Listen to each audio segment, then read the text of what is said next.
Don't we? Now, pubs, bars, cafes and restaurants in Northern Ireland and England have been welcoming customers back, of course, for the first time since lockdown began in March. But going to the pub is very different now because of a range of new restrictions, including limited numbers, mandatory table service and protective screens. Well, let's get a sense of how the industry is planning to cope with all these new measures. We can speak to Natalie Moore, partner at the Pickwick Inn and Oliver's restaurant near Padstone, Cornwall, and Mikey Pearson, manager of the Carpenter's Arms in Cambridge. Thanks to both of you. And Natalie, how busy is it? How many people have been coming in today? It's been pretty steady, actually. We didn't expect a mass onslaught. Our rooms are full, but the weather's a little bit dodgy today, so it's sort of mixed thing. And I hear the roads are busy as well. So we've got quite a few booked for the evening service, but the day's been quite steady. And is Mikey Pearson there as well? I don't know whether we can see him in Cambridge at the Carpenter's Arms. Mikey, how busy is it where you are?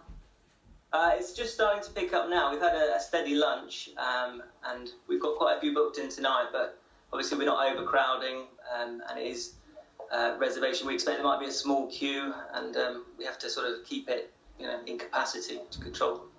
And the numbers that you can get in, does that still make it profitable?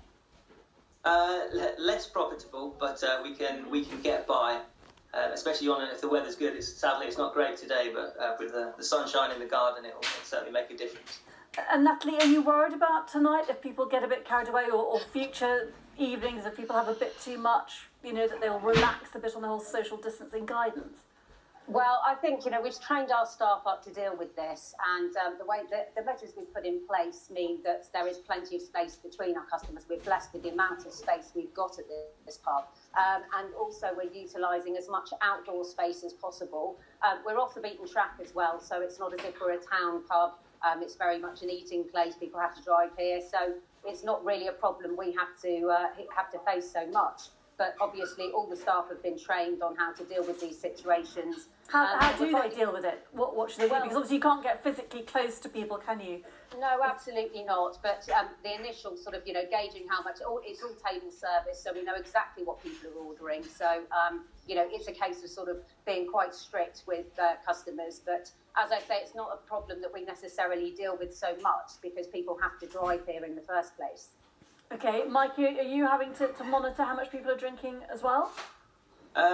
Not so much yet, but obviously this evening on a Saturday night, as it gets busier, we will be. We have sort of shorter table turn times, so it would be hard, we think, for people to get drunk, and people aren't being served at the bar, it's at the table. So we have a lot more control than we did before. Okay, I just want to bring in Richard Burhouse, who's founder and CEO of Magic Rock Brewing in Huddersfield. Richard, how busy is it there with you? We run 2 tap rooms in the Huddersfield area, and the one at the brewery is still shut. We're not comfortable to open that yet. We're very busy with the production facility, and we don't want to put the staff under unnecessary risk. But the home first site is open and trading, and I'm told that everything's going smoothly. And you've got a pub or just a brewery? We have a production brewery, but it has an on-site tap room, and then we have another tap room as well. So we've got two tap rooms in the local area. And with the sort of pent-up demand, everyone's been stuck at home for ages. Are you worried that people will just get a bit carried away? We have a good relationship with our customers. We have quite a lot of regulars, and we're running a booking system at home first, so I'm not too concerned about that. Obviously, we're just really concerned to keep the staff safe and the customers safe, and hopefully that'll mean we can continue to do this for the weeks and months ahead. And Natalie, if I can just bring you in, you're in Cornwall. I mean, we've heard in some of these gorgeous rural locations that we like to go on holiday to, that people locally might be worried about, people in the cities bringing the virus, with us. Is that something that you're finding? Are your staff worried, or are they just really wanting work and everything to pick up again? It's a two-sided coin, basically. They're really anxious. They're really happy to get back to work. You work in this industry because you like people, and obviously it's been a long time locked away. On the other hand, yes, we are all nervous. We've got one hospital down here in Cornwall, which sort of creaks in peak season anyway. So everyone is a bit nervous. We're not taking this responsibility lightly. And Mikey, you're in Cambridge. Do you normally have a student crowd? How are you anticipating the next few weeks and months, maybe when the university opens up again? Yeah, it will have some impact. We're based a bit out of the city, to the north of the city, so we might not be affected as, say, some town centre venues.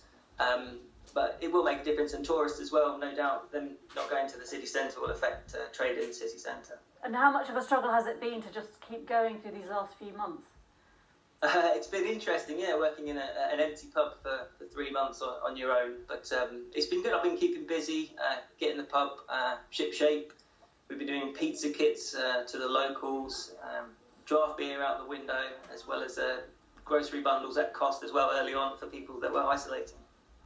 Okay, Mikey Pearson in Cambridge, Natalie Moore in Padstow, and Richard Burhouse in Huddersfield. Thanks to all of you. Keep safe, everybody, and we hope, obviously, that it all goes really, really well for you. Thank you.